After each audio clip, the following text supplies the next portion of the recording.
the families of 911 had to fight for over a year to the Bush administration to have an inquiry, right? The 911 Commission to be established. It took them persistent effort. And then who was that incredible lady whose son was killed in the Iraq War? She led a movement, right? That's right. Yeah, I can't remember the name. Shi-Han, I think. Yeah, Shi-Han. she was very brave. Yeah. And she was really, okay. After all that effort, what happened now? It's now become an academic discourse in the sense that, right, you have professors saying it's termite, it's not this, not that. The 911 Truth Movement, right, is still fighting among themselves as to, right, who has a better theory as to how the building was collapsed. But no one really dares say and point a finger who did it, who within the government could have done it. They shy away from that last line, beyond which, once you cross that line, you're crossing the Rubicon. All right? Well, I mean, this is what you do if you're a police detective. You have your prime suspects, and you go after them. You know, you don't stop and say, "Oh, there's been this terrible crime. People have been shot." You determine they're prime suspects. Some guys who probably did it, people who could have done it, and you go after them. And that's the line. We have to go after. I know, them. but then that's the line. Look at the template of 911. Who is the line? I know. And whether you're right or wrong, I know. They're suspects. You have to go after the suspects. That's why I'm saying, look at 911 template. Look at 7 July template, London. Stop. No pursuit. The family stop. Because if the family doesn't move forward, all right? They're the plaintiffs, yeah. They're the plaintiffs, all right? It's very difficult for other parties other than those who are very committed to truth to pursue. And they will face a lot of obstacles, right? Okay. So, but I think we're also in a very critical juncture in our history, in the global history, in the sense that this is happening at a time of global financial collapse as well. All right? And I've been saying that the second and final phase of the tsunami of 2008 will be coming soon. In fact, 2014 will usher the final phase. Yeah, we're seeing already. All right, okay. All right, so hopefully, when that happens, all right, things will spill out. Yeah, because I think the system, whistleblowers will be more emboldened to come out, right? Because right now they're watching WikiLeaks, all right, Edward Snowden. Okay, what then? Okay, because only people with that kind of access will be able to whistleblow. Those who are outside can create the environment for them to whistleblow. So I think the duty and the responsibility of the truth movement, when I use the word truth movement in general, as a generic term, be it for 911, 7 July, and the expose of the torture rendition, we have to create an environment, right, and the support, political support, that when they do come out and whistleblow, they will not be arrested, indicted for treason. Okay, the political structures will be in place to give them that protection. And that requires, right, a massive ground movement all over the world. And beyond MH370, there'll be another one. That's for sure. It's coming. There'll be another flag, force flag operations. Okay.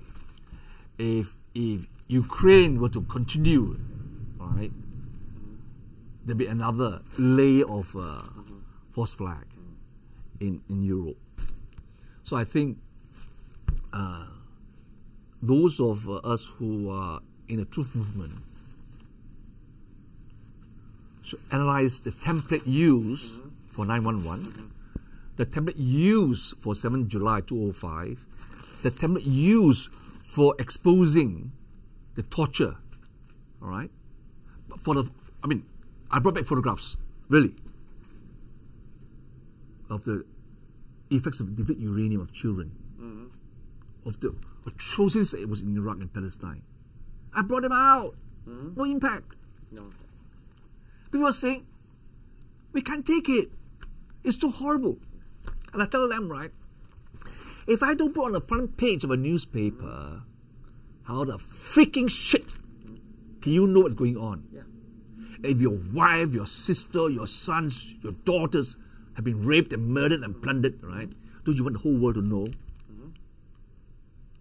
Then they pause. And they say, but the public will not accept it. Why not? It's a fact. It's happening. Why not? Yeah, it's You see, but can you see what I'm trying to say? The mindset is such that, people are very closed off, all right, self-centered. Yeah. you know, please, I want to leave my little cocoon.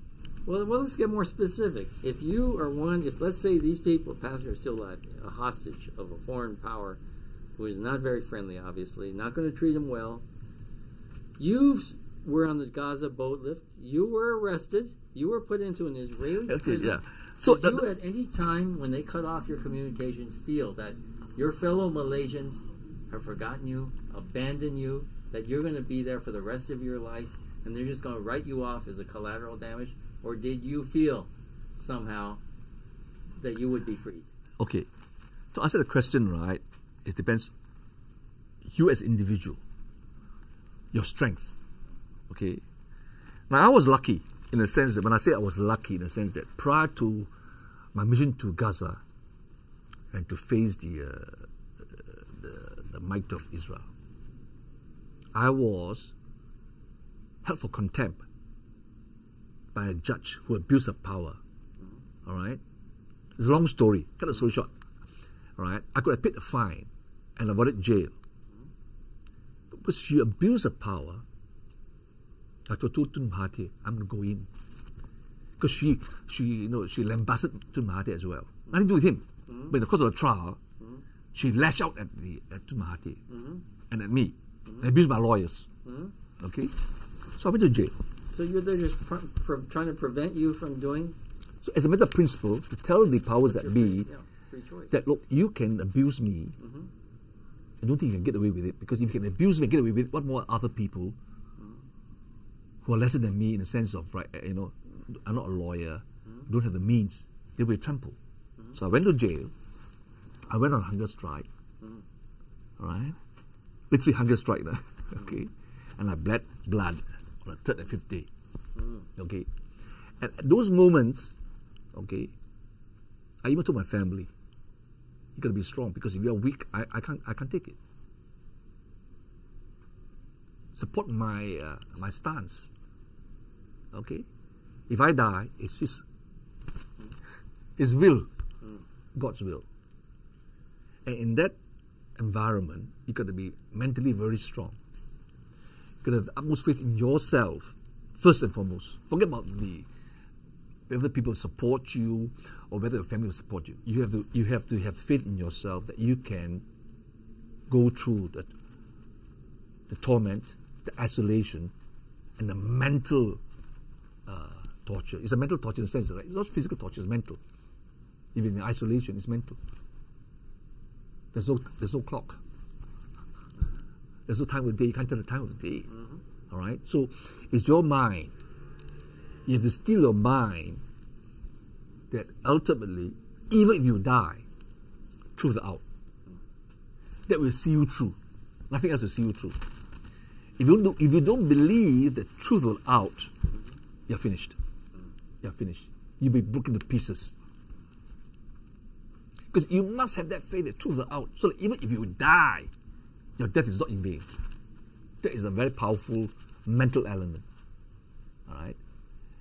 And my experience in the jail in Malaysia prepared me, all right, for my jail in Israel. And in 2011, when I sailed again and they attacked us, we actually went into Gaza. We broke through the 26 square miles of security zone where no ship has ever entered since 1948. We had a cargo ship. Okay? And they attacked us. Live ammunition. The commander of the Israeli commandos, I think was I think he would have been sacked by now, because he was sleeping on his post, I think. We entered Gaza. We entered the waters of Gaza. And when we were forced out of Palestinian waters into Egypt waters, Egyptian waters, the commander of the Egyptian Navy was saying, I thought I was dreaming. When we heard the radio call from the Israeli Navy for backup support, he didn't see our ship going to Gaza. But when he heard the firing and whatever, the call from Israeli Navy, star to eagle, come in, assist. The commander of the Egyptian Navy was saying, right, so sorry, we can't assist because the ship is in the Palestinian waters, beyond our jurisdiction. But when we were forced out, and then we entered into their waters, the commander came on board. Of course, he had to do his duty to arrest us. But after all that formality was over, he looked at us and said, right, we admire your courage, you did a fantastic thing. But how did you do it? He was stunned. He was stunned. He said, no, this is a nightmare. I mean, we're dreaming. That's never happened. All right? And like I said, this you have to have your faith in the cause. Well, Matthias, you have done the impossible before, as you have in Gaza. You fought many impossible cases here in Malaysia against all the bad guys. We hope you can do the impossible again, and someday, if these passengers are still alive and crew, that you can help be one of those who achieves their freedom again and brings them home. Inshallah, God willing. I think what's important now, is all of us, we should really mobilize public opinion. One too many. False flag. One too many. Yeah. One too many. They've gone very far out of their way. I think one too many. I think we have to say enough is enough. Yeah. You see, rather than speculating, must confront this whole precisely institutional and say look, global crime. Enough is enough. And hopefully, I do visit Rand's website, Great. and I think Rand can do more than just merely uploading articles in his website, because he has a huge following. Yes. Global. All right? And I think he should reserve a segment of his huge web page, because he has too much advertisements. Too much. Yeah, one needs to raise money. I know. But I think, have a section that says, right, enough is enough. A false flag. Yeah. That's a good idea. We can do that. Because we have to, for want of a better term, right, this is they try to brainwash us, we should spring clean our minds to say false flag is real. It's here. It will come again and again. Enough is enough. And I think that message must get across. Otherwise, everybody just take it as another atrocity. They get used to it. Yeah. They just weaken after entire. No, we must fight back. And I think we have to tell the families. Yeah, fight back. No closure. No closure. Until you know for a fact right. that they are dead. Yeah. No closure. Well, and that again requires that the public opinion, global, to tell the families, email them, no closure. We would try to go for a rescue, just like you did at Gaza. Inshallah. Palestinians were being bombed and murdered. You went in for a rescue. Yeah. And even if it fails, at least you broke through the lines. Yeah. You at least showed the Palestinians, we're here. Yeah. I think we have to do that. I think that's what it's all about. We're here. Yeah. It's an unequal contest. Yeah. But so what? You did it before. I'm counting. I don't think it's unequal. I understand. I don't want to give them too much credit that they are they had the machine guns. They are so powerful, right? Yeah. All right. But I think the weight of public opinion is very powerful. Very powerful. Well, thank you very much. We hope we make a good video. I hope so. Inshallah. A long one.